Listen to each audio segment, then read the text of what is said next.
we go on a Wednesday edition. Mr. Relevant, I'm Alex Strouf with you from the Gruber Offices One Call That's All studio at the Avenue downtown Milwaukee. Will Sommers is here. Hunter Vaughn is always back at the Everlight Solar Studio in downtown Madison. That I had to leave with that. That was some would say a leadoff. Some would say that. Salvatore Frelick, leadoff home run for the Brewers. Here in game one of a doubleheader for them today after getting rained out in New York yesterday. They got a doubleheader with the Mets. Game one just underway, and Sal Frelick, leadoff home run. Good stuff. Good stuff there. That's probably the extent of Brewers talk today, though, unless he hits another one. Really? Well, I have a question. Dino's pitching today? Freddie fastball? Miz is later. Miz pitches the night, though, so we won't be here for that. True, but big day of pitching. Big day of pitching. Freddie fastball and Miz. Go ahead, Hunter. Did you say you have a question? Yeah, because Molly Brown, I think, is a lunatic here at ESPN Madison, and she said that that could mean several different things, but go on. Yeah, well, she said that she thinks doubleheaders in baseball are stupid. Bad take. Yeah, and I just needed to bring that up. Like, Will, you played baseball. Like, doubleheaders are awesome, right? I personally loved playing doubleheaders because you finish the first game and then you have 20 minutes to kind of just mess around, eat some snacks, and then you're right back into a second game. Hold on. What was your go-to doubleheader snack? Well, it depends. It depends because like a family member or somebody on the team, we would like rotate bringing snacks. Oh, so it was like Little League soccer watermelon and drink pouches. So I'd grab like a walking taco and then go play hacky sack for like 15 minutes. It was awesome. Were you a hacky sack guy? Huge hacky sacker. Still? I don't get to play as much, but we would get some big games together before and in between games. It was a lot of fun. Wow. Okay. Hacky sack. Something I've never done. I do remember one time though, somebody's parents made chili. That didn't go well. Oh yeah, everybody's got poops. Yeah, that's that a wasn't bad good. idea. It was a cold day and it was good at the time. Warmed you up, sure. Yeah, but as the game went on, when you're playing 2 9-inning doubleheaders, didn't go over too well. Fascinating. All right, plenty to get into today on Mr. Irrelevant. Although if you're watching on the ESPN Milwaukee stream, this is Wildy and Tausch. Nice job, Will. Sorry. It's all right, man. We'll get that fixed. Well, I had a situation before the show, so I actually shouldn't yell at Will for this. So oftentimes we have a sandwich shop up the street, and oftentimes right before Mr. Irrelevant starts around noon, I will walk to the sandwich shop and pick up a sandwich that I ordered on my phone. Today, however, I got there and my sandwich was not there. And I said the person behind the counter, I was like, hey, I ordered this 20 minutes ago. Where's this at? And they said, well, it's on the shelf. I said, no, it's not. It's not on the shelf. And they said, well, it was on the shelf. I said, I understand that, but it's not there now. And so a lady came out and she started shuffling through all the bags on the shelf. Then they go, oh no, somebody stole it. Somebody stole your sandwich. And I go, oh no, what do we do now? And they go, oh, we'll make you a new one. And I was like, okay, but it's 12:15. I have a show. Okay, whatever. Anyway, I got back in time. We're here. So little situation. Some scoundrel went into a sandwich shop, stole my sandwich. And now I'm just thinking, we don't need like security for a sandwich shop, right? We don't need that. That's not the point of America we're in. We just need to have a little bit more morals. If you see somebody orders a steak sandwich, keep it for them, Does there need to be a better system to ensure that this doesn't happen? Because I know at Chipotle, there's a trend of people that would just go to Chipotle and take something free off the shelf and not pay for it. Yeah, for me, I guess maybe keep it behind the counter because I had to show them my order on my phone. They were treating me like the scoundrel. Like I was double dipping, which I wasn't. I mean, look at me. I can't probably eat 2 sandwiches even if I tried. So, so that was a little pre-show excitement. But so there's a restaurant in Middleton that my wife and I frequent, and we regularly on Sundays will order to go. And I will just walk in there and just grab the bag and walk out. No one says anything to me.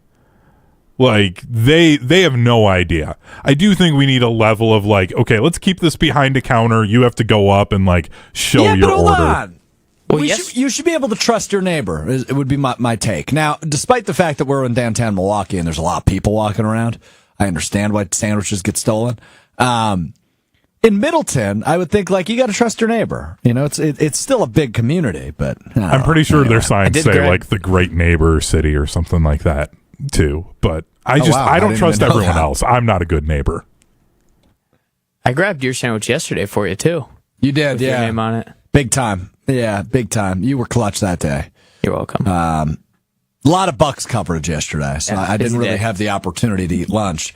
So shout out to you, Will. But let's dive into some of that Buck stuff because, I mean, what a crazy couple of days it's been, right? We talked Monday, and the big news Monday was Bobby was back, which is a big signing. Do not get me wrong, right? Bobby is a huge, crucial depth piece. He's a fan favorite, cult hero, the mayor of Milwaukee. Like, this is a guy who you want on your team.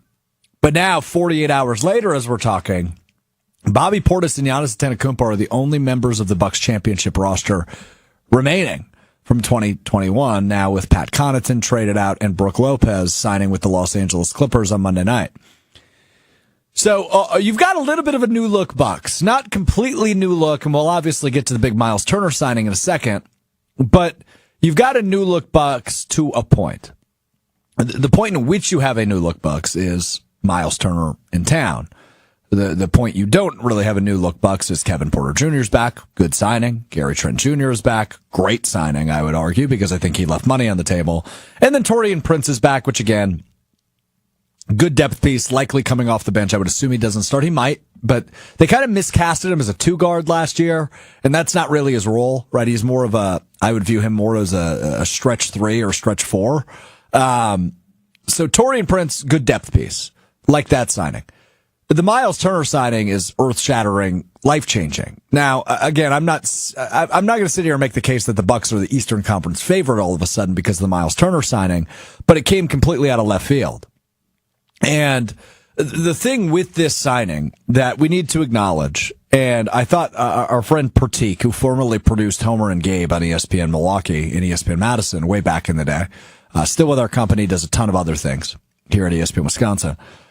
He had a thread on Twitter at I think it's Pratik ESPN or Patel ESPN on kind of, you know, I think he said he was making dinner and thinking about the Bucks last 48 hours. And I thought he put it really well, which is essentially this.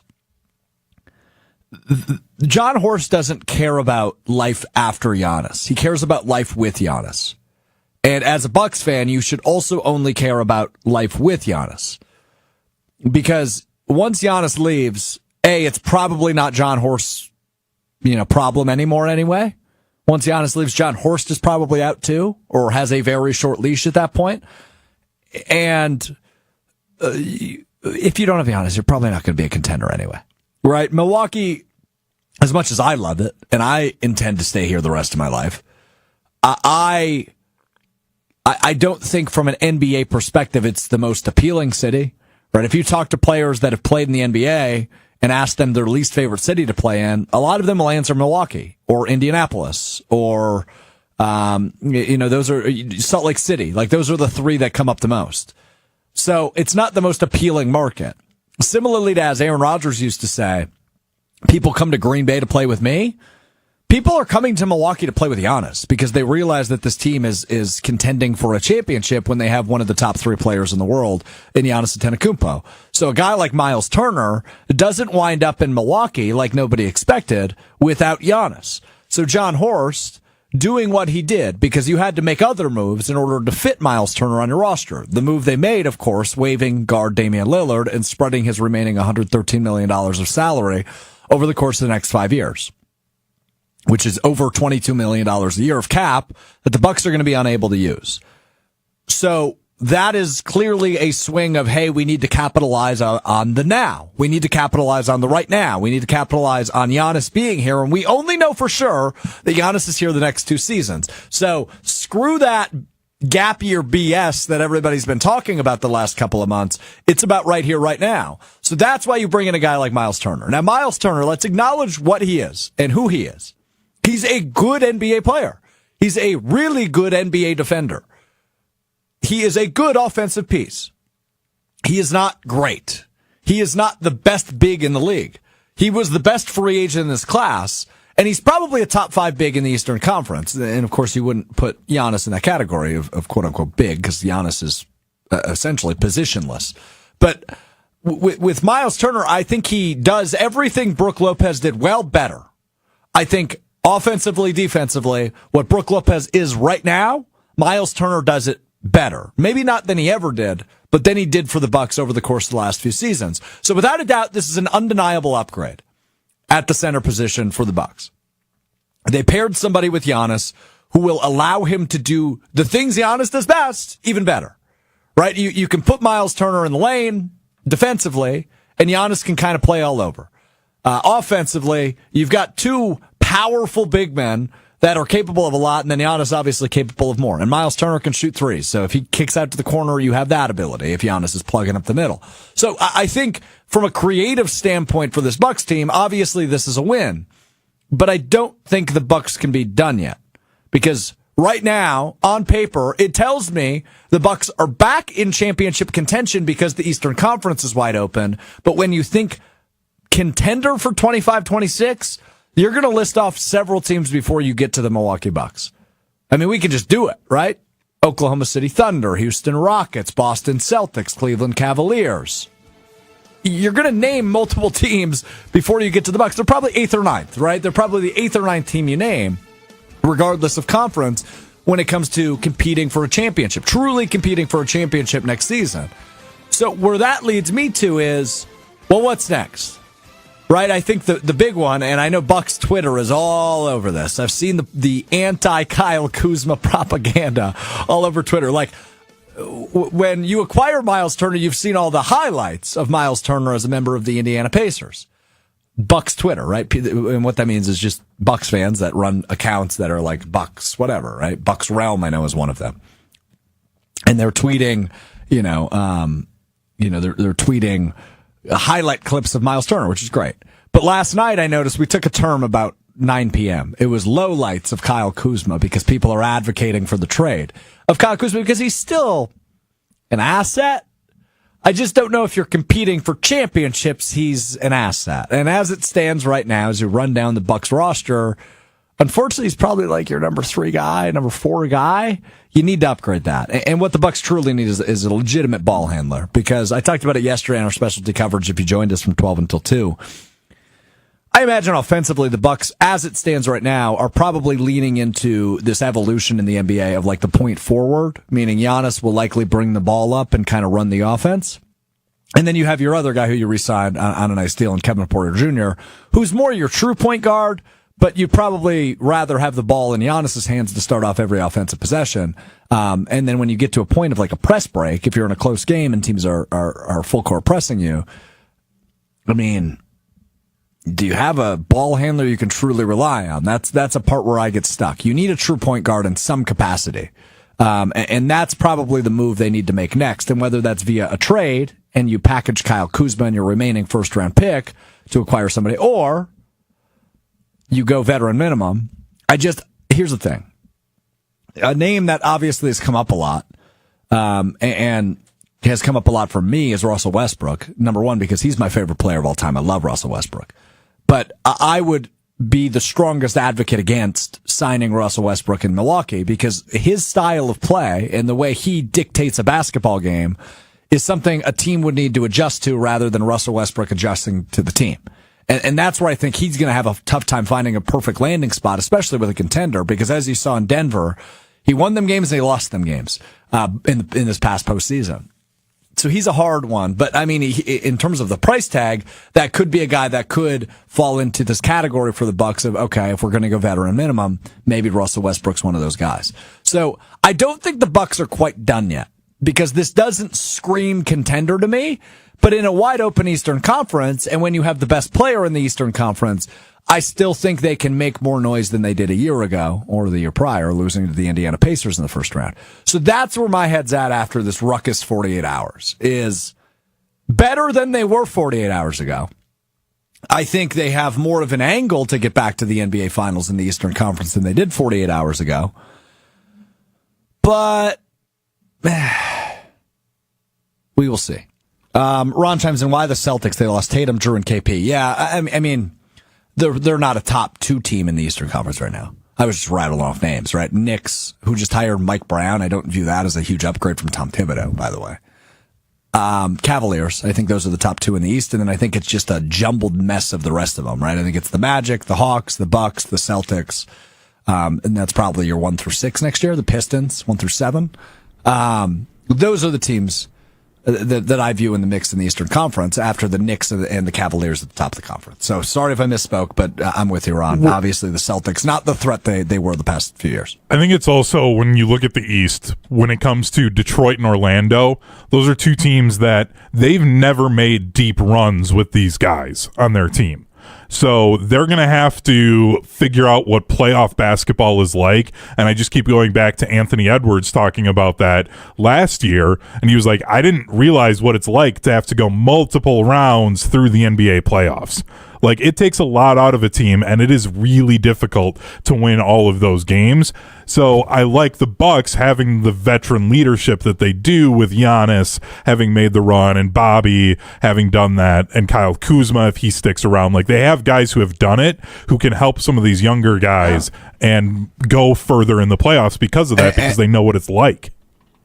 And don't forget the guy they just added, Myles Turner, who's fresh off an NBA Finals run, right? I mean, so they've got a ton of veteran presence and guys that have been there before, which I think does help them, at least in the intermediate. But how much does it help them? I mean, and we'll get to Tim Bontemps in a second, right after we get to Will, but I think we're in such a unique spot for the Milwaukee Bucks, because it feels like, yes, it is an upgrade. And I do feel like they have better chances than they did 48 hours ago. And they should be back in the conversation of, well, that could be a team to watch. But that's also relying on the biggest thing for the Bucks the last few seasons has been health, right? I mean, if they're healthy, yeah, I think they certainly have a chance. And then the other part is they are younger. They are faster than they have been in past years. But how much of a step can some of these guys take? Specifically looking at Kevin Porter Jr. and going, okay, can he evolve into your third scoring option after Turner and Antetokounmpo offensively? That would be big. And then Kuzma isn't, relied on as heavily as a scorer if he is on this roster. Though I would guess, if I was making a guess, Kyle Kuzma will not end the season with the Milwaukee Bucks. I would guess at the very latest he's gone at the deadline. All right, well, go ahead. The Kyle Kuzma conversation is very interesting to me because within a month of the trade for him and giving up Chris Middleton, I felt like we won the trade. Because where the Bucks struggled the most last season were the last 3 minutes of the first quarter and the last 3 minutes of the third quarter. That's where they would lose leads. That's where they would give up a ton of points. Mm-hmm. And within that first month, Kyle Kuzma was the guy who you could rely on to take over. When Giannis and Dame came off the court, there wasn't really someone that would step up, Right. Love Chris, but he really wasn't that guy that could step up and handle the ball. And obviously at the end of the year, we had guys like Ryan Rollins and KPJ step up a lot and contribute a lot of scoring. But the Kyle Kuzma, we saw it. He was decent. And then at the end of the year, it just felt like he lost that confidence. And now the fact that they've taken away Ryan Rollins' contract, right? Is that what it was? They took away they rescinded his qualifying offer. That doesn't necessarily mean he won't be back. But so he was a restricted free agent, which essentially meant any of the other 29 teams that offer Ryan Rollins a contract, the Bucks have the opportunity to say, yep, we'll match that. They rescinded that yesterday, which I thought was interesting. But as I've thought about it more, here's where my head's at. I'm thinking the market is so low for Ryan Rollins that they will be able to get him cheaper than maybe they would if another team was to make less than a minimum offer. So I think Ryan Rollins, I don't know. Eric Name was on Jen, Gabe, and Chewy this morning, and he effectively said, yeah, I don't know. I don't know what's going to happen there. That's a unique one. And yesterday when it happened, given how fast-paced NBA free agency, especially John Horst and the Bucks were operating, I thought that meant something was coming quick. Clearly that hasn't been the case. They haven't made an acquisition since that point. That's like the latest news, and that was already 24 hours ago. But I don't know. I would guess maybe he will be back. I hope so, because I think the Bucks could certainly use a guy like him who's an up-and-comer and can provide some nice minutes off the bench like he did last season. So Rollins is one of the dominoes that I'm kind of waiting on to fall, but I don't know if that's still the big swing you're waiting for in terms of a ball handler. Because depending on the night and depending what your lineup looks like and what Doc gets locked in on next year, is he a 12 minutes a game guy? Is he a 24 minutes a game guy? Is he a 30? That's too much. Is he a 28 minutes a game guy, right? Like, I really don't know what Rollins' role becomes on this team because they do need a guy that can handle the ball and play that true point guard position, but I don't know what his role looks like. But at this point, I would say I'm leaning more 51% he's back, 49% he's not. I would hope so. I still think it's certainly up in the air, though. All right, so Tim Bontemps from the Hoop Collective, ESPN's senior NBA writer, joined me yesterday in our specialty programming.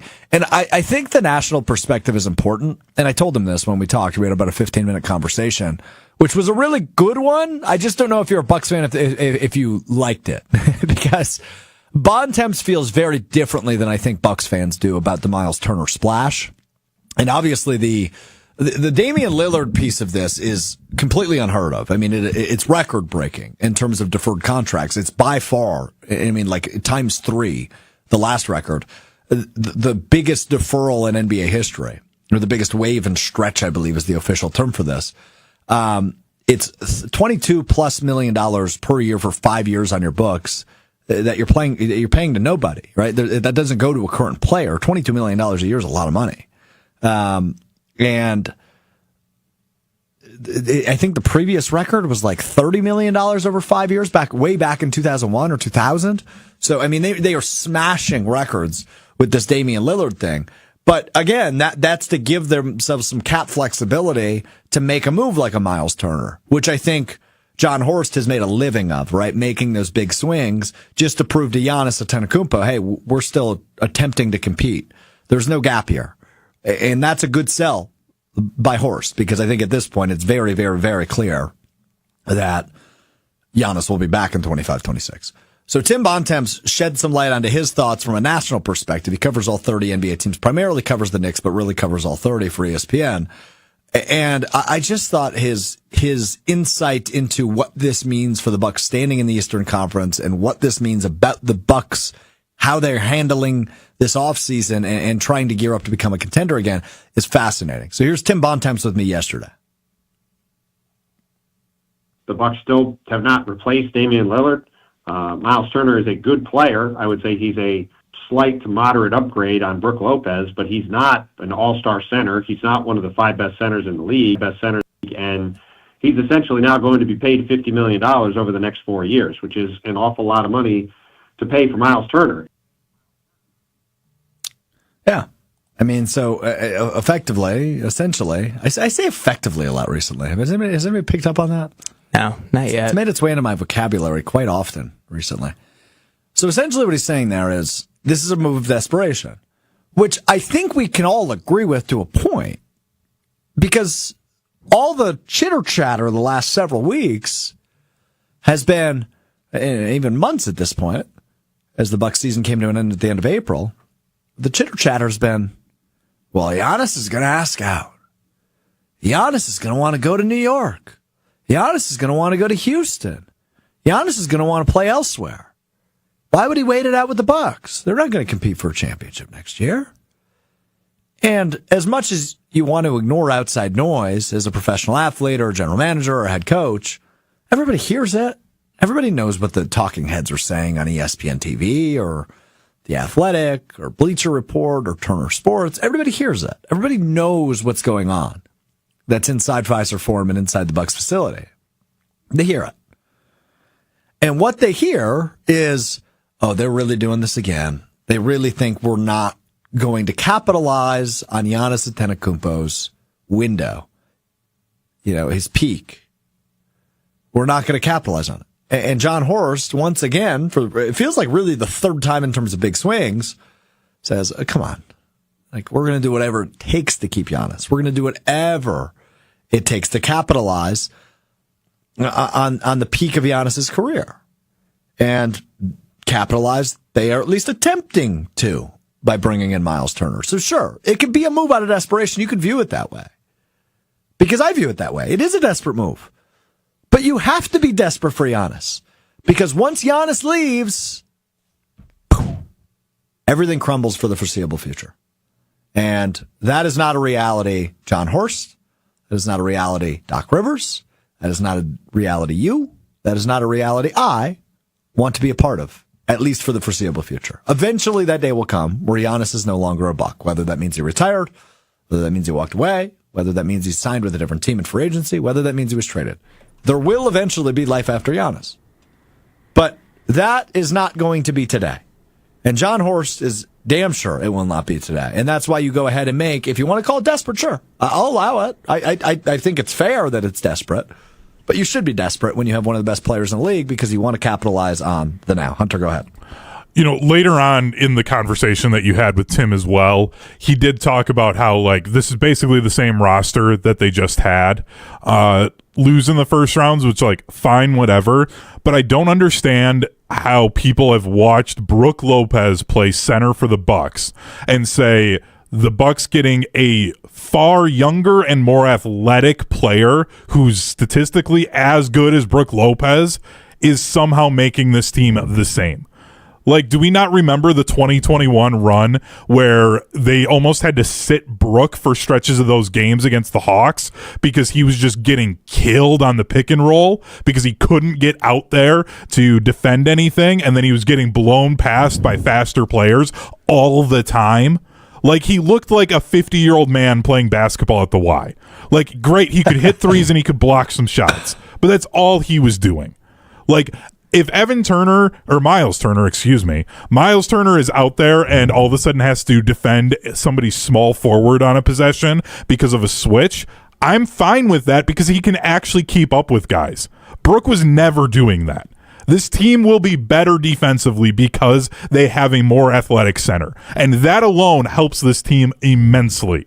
So this idea that he's just like, oh, he's just slightly better. Like, yeah, if you just look at a box score, but it's like Brian Windhorst, Tim Bontemps aren't actually watching the games, and they're just saying this because, oh, well, the Bucks did this thing, and we don't want Giannis in Milwaukee, so we've got to try and spin this any way we can to say it. I don't think that's it. It is. It absolutely is. It's not that. These guys, it is, Strouf. That's exactly what this is. I think what Bucks fans are doing is undervaluing Brook Lopez. Right? Like, I understand he's old. I understand he's slow. I understand he's not as good as he once was. But let's keep in mind, he was second place for Defensive Player of the Year 2 years ago. Right? Like, this is still a very good basketball he got a bunch player. of blocks. That's why he got paid what he did by the Clippers. The second he had to defend anybody outside of 5 feet, he was garbage. That's not going to be what happens now with Myles Turner. And he can hold his own still down low. Don't get me wrong, Hunter. I'm not disagreeing with you. I do think it's an undeniable upgrade. But I think Brook Lopez still, and I know he's older, he's moving slower. I get all that. But he's still got tread on the tires. That's why he got picked up. That's why he's not still sitting in free agency. He was a priority for the Clippers. That was their first splash in free agency. No pun intended. So I think from a national perspective, they view what Brook Lopez provided to the Bucks the last few years, and they look at Myles Turner and they go, yeah, it's an upgrade. But I don't think it's an upgrade that elevates you to the top seed in the Eastern Conference. I think that's the point they're trying to make. I don't think they have a vendetta of trying to get Giannis to leave Milwaukee, though I know many people hold. I know you're not the only one that feels that way, but we will see. We will see. I'm super intrigued by the rest of the moves, though. I think Gary Harris is a fun depth play on a cheap deal. Obviously, he's been in the league for a long time. Another guy who's won an NBA title, by the way, won in Denver a couple of years ago, who we didn't mention before. So I think that's a fun one. It's a depth play. I mean, if you get to the postseason, I imagine you're not going to see a ton of minutes out of him, but it's a fun ad. Gary Trent back on the deal he's on is huge. I mean, we saw how good he was for the Bucks against Indiana in that 5-game series. So I think John Horst is cooking, man.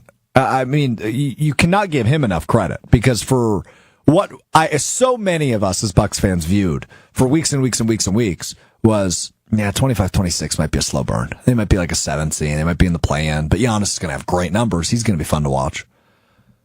No longer the case. There's a team that's legitimately going to compete. And I think a lot of us hold the same regard, right? Like, in terms of regular season, the Pistons might have a better record. But if you see the Bucks and the Pistons in an NBA playoff series next year, as it stands on paper right now, I think we're all leaning Bucks. I don't view this team if they're healthy. And again, the NBA playoffs is so crucial in health. If this team is healthy, I don't think anybody's picking against them unless it gets to a Cavaliers matchup or a Knicks matchup. We also just saw with the Pacers too, making a run as the 4 seed, and the reason they were able to do that is because of their depth. Depth and health. Yeah. They were playing 12 guys a night in the finals. That's unheard of. That does not happen usually. Like if you look at the Thunder, they don't play that many guys. So to re-sign even guys like Jericho Sims, who looked a lot better in the playoffs than he did in the regular season as a young guy that can jump out of the gym and play some good defense for you. I mean, that's massive. Yeah, the Pacers in real games, and there was a couple blowouts in the finals, but in real games they were playing like 8 or 9 deep, which is big. Yeah. I don't know if the Bucks, as it stands right now, you probably have 7 or 8 guys you're really comfortable with playing.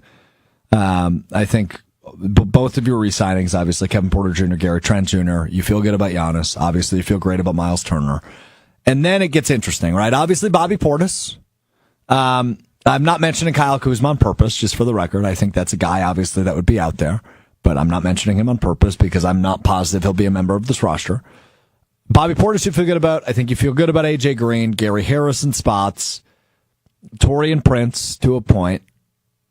So you've got pieces, but you could really use a bolster in the backcourt. You feel great about your front court between Giannis and Myles Turner and Bobby Portis off the bench.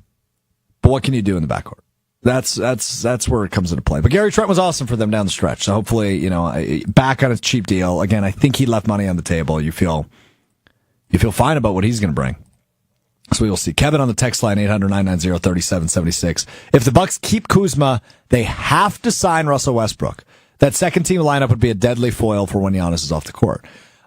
I struggle with the Westbrook thing because I imagine of all people in the world, I think most would expect me to be the one to make the case for Russell Westbrook.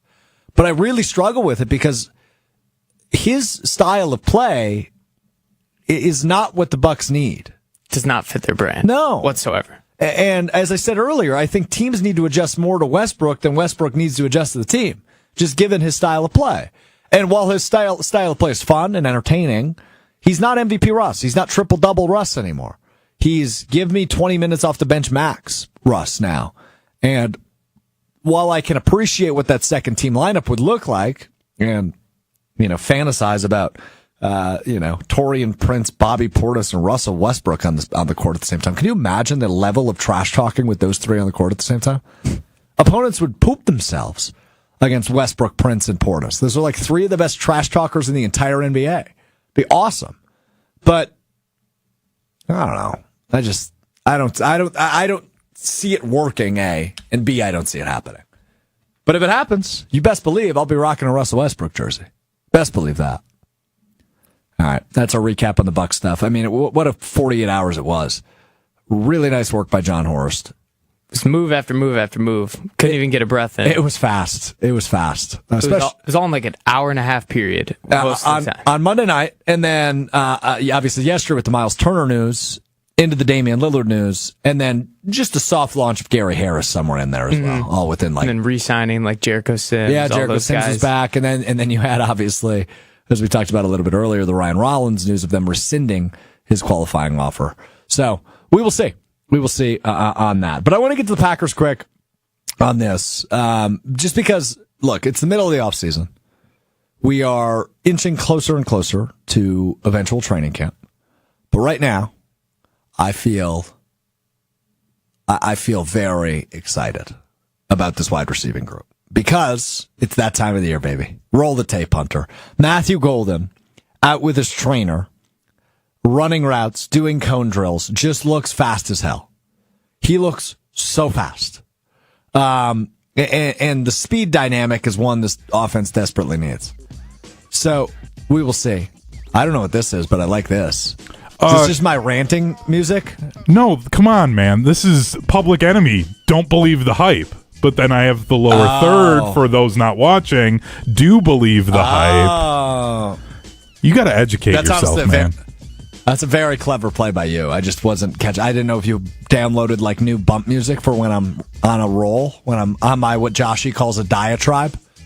When we need to let you cook, I can download this.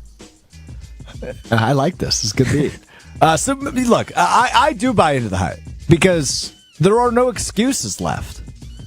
And that's something we've talked about all offseason, especially when it comes to the quarterback Jordan Love. There's no excuses left. You've got an upgraded offensive line. You have one of the best workhorse running backs in the league in Josh Jacobs. And they have once again invested in the wide receiver position. Between Matthew Golden, Savion Williams, Romeo Doubs, Dontavian Wicks, Jaden Reed, who will be healthy to start the season, hopefully, knock on wood. And then Christian Watson, and we played his video a couple weeks ago where he's rehabbed seemingly as ahead of schedule. I mean, he was cutting in June. You hope you have him back by maybe after the bye week, early October?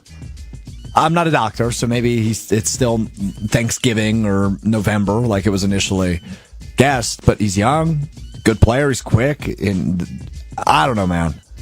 It's the offseason, so yeah, I'm going to buy into the propaganda from the wide receivers. Of course I am. Matthew Golden is so fast, though. The way they utilize him is going to be so fun to see. Excuses are gone for this offense. You have one of the best offensive minds, creative minds in the NFL on your offense, leading your offense, calling the plays, designing that offense. You have an up-and-coming quarterback, one of the best running backs, an upgraded offensive line, 2 good tight ends, and a wide receiver group with a chip on their shoulder ready to prove a lot in 25. I mean, the first jet sweep that he runs with 2 blockers in front of him. Watch out. Round in the corner. That'll be pretty electric. Watch out. Watch out. This is such an off-season, oh my gosh, you saw one video of it. I'm waiting. Yeah. 100%. Come on. I understand we got to talk some Packers or something, but I'll play it again. He's cutting around a couple of cones. In no world in the NFL are you moving like that for a route. So that does nothing. Oh, sure you are. Zigzag. Little zigzag route. That's not a route. What are we doing? Sure it is. Stop it. I understand, be excited about the tape that you saw from him at Texas or when you actually see him on the field in 11 on 11s. But if it's anything that it's a skeleton, 7 on 7 stuff, or it's this kind of thing, don't get your hopes up. I have seen this too many times to sit here and try and say that is proof that he is going to be great. All that tells me is he knows where a cone is. Just want to point out the last 2 number 23 overall picks in the NFL draft. Just want to point this out. 2 years ago, Jordan Addison. Last year, Brian Thomas Jr. This year, Matthew Golden. Just saying. Good lineage at pick 23 the last couple of years. And I'm just going to say that every one of the teams that won the Super Bowl, the sky was blue. Cool. I did the same thing, man. That's all you did. This is what makes the NFL offseason great, is getting excited about the dumbest things. About nonsense. Yes. Which is what I often get excited about. Did you break the mic again? It's not broken necessarily. It just doesn't fit into... Watch my phrasing here. It doesn't fit into the hole very well. Hey. Yeah. So it kind of falls out sometimes, and there's the sticky adhesive that puts it around the mic guard. And I know, right? So I'm trying to make it work, but I'm doing my best here. Sometimes I just have to hold it. Okay, each and every week on Wednesdays, we do a couple of things. He's been promoted to the studio chair today because Joshy is taking his 4th of July vacation a little early. Will Sommers recaps the week that was in Will Sommers / Chris Berman fashion and leads us through our Will Sommers Wednesday week in review. Will, the floor is yours. Will Summerfest. Oh, no. Summerfest week 2. Strouf, how many have you been to every day of Summerfest so far? I missed last Thursday. I've been to 5 of 6. Who'd you see that was good this past weekend? I saw the Killers Friday. Saw Young the Giant Saturday. Those are probably the 2 big ones. No Riley Green? I don't even know who that is. Okay. Country. I saw the Brewers were actually at his show. Yeah. Yeah. All right. I think my guy Salvatore was there. I don't know. You got something cooking. Go ahead. Summerfest week 2. Hunter, hit it. Before I hit the music, Brewers have the bases juiced with only 1 out, by the way. Just needed to let you guys know. Let's go. Needed that. All right. Recent news, the Milwaukee Bucks have waived Damian Lillard to sign Myles Turner for the 2025 season. While some Bucks fans may feel bad for Lillard, he will still be receiving the $113 million he was owed by the Bucks, meaning he will have no trouble purchasing a lot of plain white tees. Rumors have been swirling around TJ Watt potentially being traded after his relationship with the Steelers has frayed. Some people are saying that he may look good in Riley green and gold. Despite having a number of impressive seasons, he could get even better in Green Bay, because we all know that we do things a little different around here. It's a Riley Green song. You would know it. It's whatever. The Brewers took 2 out of 3 from the Rockies over the weekend, resulting in their 3rd consecutive series win. With their 16-9 June record and being the 9th youngest roster in Major League Baseball, the Brewers have started to become a young the Giant. That's almost done, don't worry. The Brewers game yesterday was postponed, unfortunately. But on the Mr. Bright side, we now get to watch Miz and Freddie start in the same day during today's doubleheader. I liked that one. For reasons unknown, somebody told me that both the Miz and Freddie have already apologized for all these things that I've done, from all the nasty pitches they threw at the Mets lineup, ultimately becoming the killers of their offense. That's good. With your Mr. Irrelevant weekend Will Summerfest recap, I'm Will Summerfest Summers. I'm Will Summerfest. It's bad on us for not thinking of the Will Summers Fest reference earlier. Yeah, I said it last week. It just came to me when you were introducing that. I'm talking about Summerfest. I think it went over my head last week if you said it, so that's on me. Probably. That would have been a good way to give away tickets. So maybe that's something we can do next year, is just do Will Summers Fest and make people find you out in Milwaukee. Just give me 10 tickets, and if you find me, you get a ticket. Yeah, I think you could give them all 10 tickets, but yeah. I could do that too. Probably give away 100 tickets. Where would I go? Would I just have to get lost? Well, yeah, you get lost and you post a picture of your POV, and then people have to find you. Yeah, you call into the show. Yeah, I'm not very good directionally either, so I would have no trouble not giving away where I am. Sure, I hear you on that. I'm also bad directionally. But then being bad at directions is kind of fun. It's fun. It's very fun. I agree with you on that. If no one comes to find him, though, does Will just have to camp out there until someone finds him? Yes. So it's 100%. Overnight, got to just sit on this random park bench in Milwaukee. Yeah. I could do that. Wouldn't be the first person to do it. One thing about me is I don't quit. No, you don't. I'm not a quitter. No, just like this segment, which maybe we should have quit several weeks ago, but here we are. One more week of Summerfest. All right, yeah. Can't wait for on the Mr. Bright side. We also do One Word Wednesday every Wednesday. Hunter's got a list of topics we missed throughout the week, and we respond with one word. Hunter?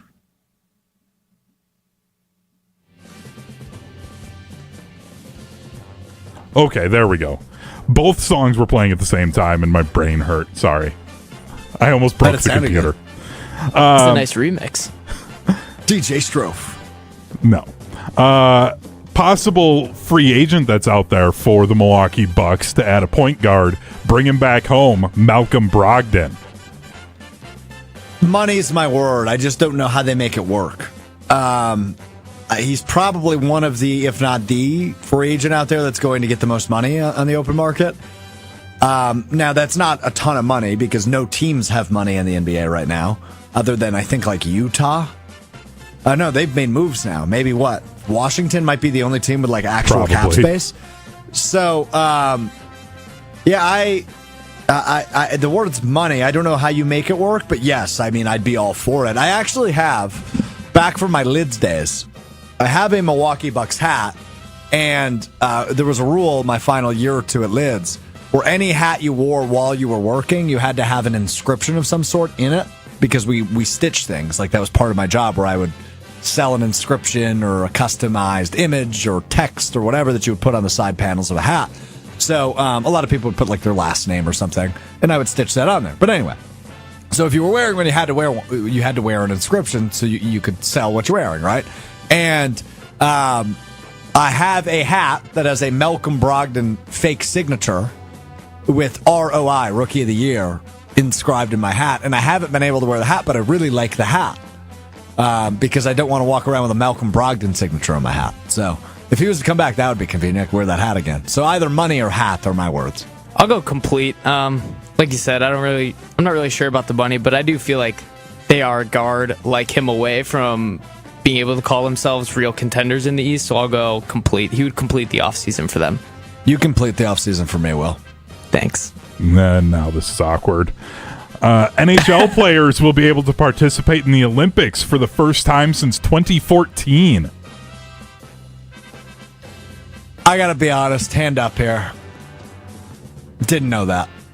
Didn't know they weren't able to compete in 2018 or 2022. Shows you how much Winter Olympics I watch. Sorry, Matt Hamilton. So, unknown gonna be my word. I'm gonna go defeating. Does this defeat the Four Nations for next year then? Because that was awesome to watch this year. But I guess it is because they did Sweden and Finland. It was only the four, obviously. Yeah, I'm gonna go rocks. It kind of rocks. Anything that hockey and the NHL does outside of the league compared to the other sports is awesome. The fact that we have restrictions for players to represent their country in the Olympics is stupid. That's why the flag football news was big for the NFL players.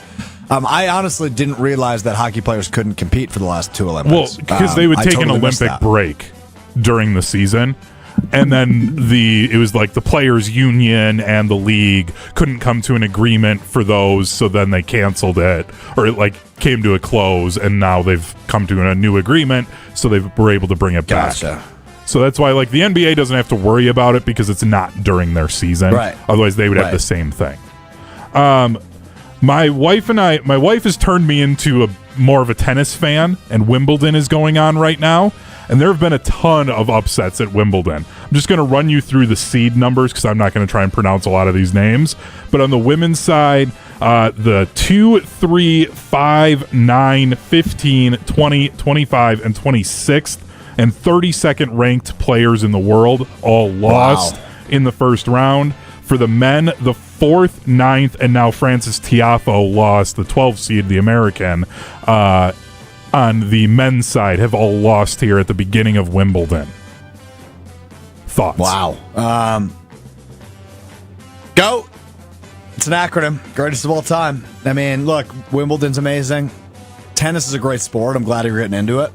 I haven't watched any of Wimbledon yet, admittedly, but I will. And that's exciting. Love it. Love a good upset. GOAT.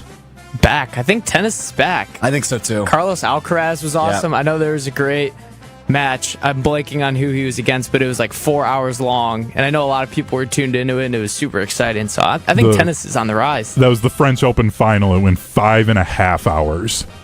Yeah, thank you. Yeah, that one. That has to take so much willpower and stamina, and like I can't even imagine playing tennis for 5.5 hours. Well, think about, because like golf probably takes about that time to play 18 holes, and you're constantly moving fastly in tennis.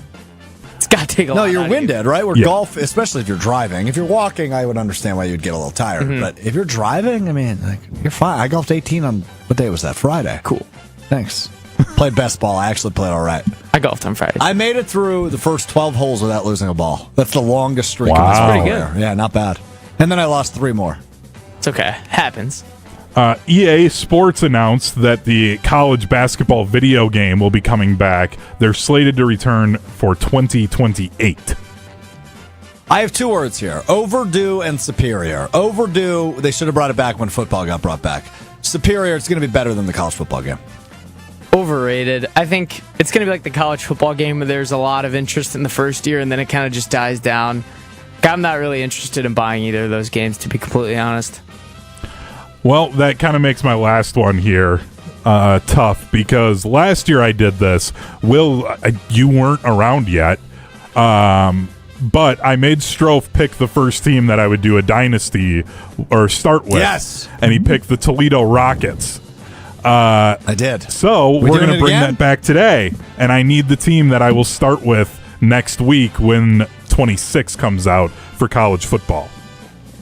Okay. All right. I think we can get fun here. So this is all FBS schools, correct? Or Yep. There are 2 new schools with Delaware coming in and Missouri State. that could be fun. Those would be That the could 2 be fun. worst teams in the game. I got my answer. You know, I love some action, so I might go back there, but I'm not completely sold on the action yet. So, what conferences? Because we can't go SEC, we can't go Big Ten, right? No we have power we have to go conferences. mid-major. Yeah, and I'll start Okay. as like the OC at this school. Okay, I think I have a pick, but I'm not I'm not sold on it. Will, what's yours? I like Conference USA, Western Kentucky. I think they have both the new teams you just listed, Delaware and Missouri State. So probably could win that conference first year pretty easily. And I think Western Kentucky. I like how you're thinking about his winning ability. That's good. Bailey Zappi went there. He was pretty good. Played They for do the have some Patriots cool for a little uniforms. bit. I think, yeah, they got a traditionally explosive offense for that conference. I'll go Western Kentucky, the Hilltoppers. I mean, I love Go Big Red, right? Isn't that them? No, that's Nebraska. Cornell too. Yeah. I'm going to go with the Sun Belt this year. Ooh. I'm between two, though. Okay, which two? I think Troy could be our winner. Alma mater of DeMarcus Ware, former Cowboy. I also think Georgia State could be our winner. So you're a Panther. What's Troy? Trojans? Yes. Yep. So you're either a Panther or a Trojan. I think it's Georgia State or Troy. I think Troy could be fun. What about Marshall in that conference? Marshall's too The popular. Thundering Yeah. Herd. They're too popular. I like Troy. Have the Cowboy connection there. Could run the 3-4 defense that got him into DeMarcus Ware into the NFL. I'm going Troy. I think that's my winner. All right. Congratulations to Troy. You've been selected as Hunter Vaughn's team this year. Let's go Trojans. I will be Trojan sending you horses. guys updates throughout the day like I did last year. Too bad it isn't during When's the the game show. released? It'll be Thursday. So I'll be playing that until 5 p.m. when my wife and I go to the premiere of Superman because you guys are bad friends and won't go with me. I thought that happened already. Yeah, I did too. He brought that up weeks in advance. He really wanted us to go with him. Yeah, because it's going to be awesome. They So actually Thursday the understand 10th, Superman. next Thursday? Yeah. I get college football so I will 26 be- all day, and then I I go will be into... in Los Angeles. Strouf's going Hollywood next week. Entourage. Yeah, I'm going Hollywood next week. I'm going to LA and then Vegas for a couple days. So I will be off, but we will still have a show. I'm going to have some pre-recorded content. We have our annual State of the Packers show coming up Saturday at Summerfest. So we are going to pre-package a couple of shows together for you out of that because those conversations are awesome with my friends Gabe Neitzel and Jason Wilde, where we do a deep dive overview into like all things Packers. It's a really fun show. If you don't catch it live, we're going to air some replays of that next Wednesday, next Friday, and the following Monday while we are off. Little midsummer break, and then we'll get back, and training camp's a week away. Or 2 weeks away, I guess, when I get back. So, yeah, it's already here. But I'm going Hollywood. Hunter is going Troy. Where is Troy? What U.S. state is it in? Does anybody know? Hold on. Before anybody looks it up, does anybody know the answer off the top of their head? Good guess. I'm almost positive it's Alabama. Well, you didn't even let me guess. It's in the Sun Belt region of the United States. You told us to, say what we thought it would be. I thought it was in Tennessee. I was gonna say Pennsylvania. What? They're in the they Sun play in Belt the Conference. Sun Belt. Yeah, I don't know who else plays in the Sun Belt. Like Texas, isn't Texas like state in the Sun Belt? I guess Texas, conference realignment. App State. Yeah. App State's in the Sun Belt? Yeah. Yeah. Oh, I didn't realize That's that. App State, Arkansas State, Sam Houston, I believe, is in the Sun Belt. shout out Texas Phil State Longo. just went to the Pac-12. Friend of show Phil Longo is the head coach at Sam Houston now. Mabry Matoyer. Again, I think. Braden Locke went down there. Oh, yeah. Yeah. I think they might have both did. I think that's where Mabry is. I don't know where Braden Locke is. UTEP? No, it's Sam Houston. Sam Houston. No, Braden Locke's at Arizona. Oh. So then, Mabry no, I think Matoyer went Mabry- down to... Maybe Matoyer. Yeah, because he's from Texas. Yes, that's correct. Yeah, he's at he's with the Bearcats with Phil Longo, who's their new head coach, entering his first season. They've got some That's good fun. uniforms. Orange and white. Maybe you should be Sam Houston.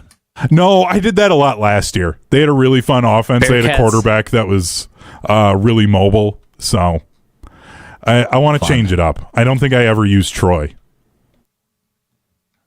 Interesting. I played All right, I played time now for- 25 way too much. Like pushing 300 hours of gameplay in a year. Yeah, I don't know how you do that, man. I don't have time for that. Well, this Or is the the nice thing. attention My span. wife travels for work, so she'll just be gone for sure. stretches. So it's I come home, eat dinner, I'm playing until midnight, and then It's crazy. yeah, I've I got played video playbooks games for memorized. 30 minutes yesterday. 30 minutes. Yeah. Every now and again, I'll fire was up like an old fatigued. NHL game, Like NHL 20. NHL's a lot of fun to play. I get stuck on old sports games. Like, I don't buy a lot of video games. I also have an old system now where I can't even buy new games anymore. I have an Xbox. I think it's an Xbox One. Yeah. Is that the old one? That's what I have too. Yeah. So I've been playing some WWE 2K23. Been playing some NBA 2K19. Some Madden 25. Not 2025. Like the one with John Madden on it. That one was awesome. That was a good. That was one of my favorite video games of all time, probably. Madden 07 still takes the cake for me. Wish I could still play Madden that, 03. Oh, well. 03 was the one before Vic. Who was on the cover of 03? Marshall Falk. Oh, wow. That's a throwback. Does anyone want to feel old? Yeah. I was 1 when Madden 03 came out. So you were born in 01? Oh, maybe I wasn't born yet. The games come out a year before they're titled. Oh, yeah. Yeah. Then I might not have been born So yet. Madden 03 came out in 2002. Yeah. I was not August born. of 2002. Yeah. I was not born yet. You're December of 02? Mm-hmm. Yeah, I feel old. Yep. I feel old. I was in middle school. Sorry. To be fair, I asked beforehand. Hunter goes, I was in middle school. I was not in any school yet. Maybe preschool, but still, no, I was in preschool. Yikes. Man. All right, time now for what we missed. What we Time's learned. crazy. It's presented by Time is crazy. It's presented by Door County Distillery, locally produced, handcrafted, award-winning spirits, made locally in beautiful Door County. If you're heading up to Door County, you got to check them out in Carlsville, just north of Sturgeon Bay. Do the tours, do the tastings, get the exclusive product, sit at the bar, talk to our friend Rob, talk to our friend Beth, check out the winery that's connected. It's all in the same family. DoorCountyDistillery.com is their website. You can also bring Door County to you. Graduation parties are still going on. I know that. You got tailgates. You got the 4th of July coming up if you're out on the boat. You get brandies for your old fashions, whiskeys for your old fashions. Maybe you're feeling a little rum in the summertime. The Rock Island rum is delicious. I got a bottle of that in my house. I think I'm going to break out this weekend for the 4th, as we'll be spending a lot of time outside. DoorCountyDistillery.com is the website to find the retailer nearest you. All right, what do we got? What do we miss? What do we learn? I have an injury report. Uh-oh. The Red Panda went down last night. I I don't know if you guys saw this. Yeah, I saw that. I almost couldn't really sleep. Yeah, it's devastating. At the halftime of the WNBA Cup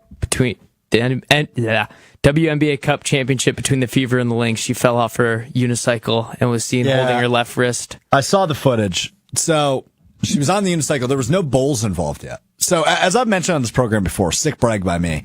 My girlfriend used to dance in the NBA. She was a dancer for the Indiana Pacers, a pacemate as they call them.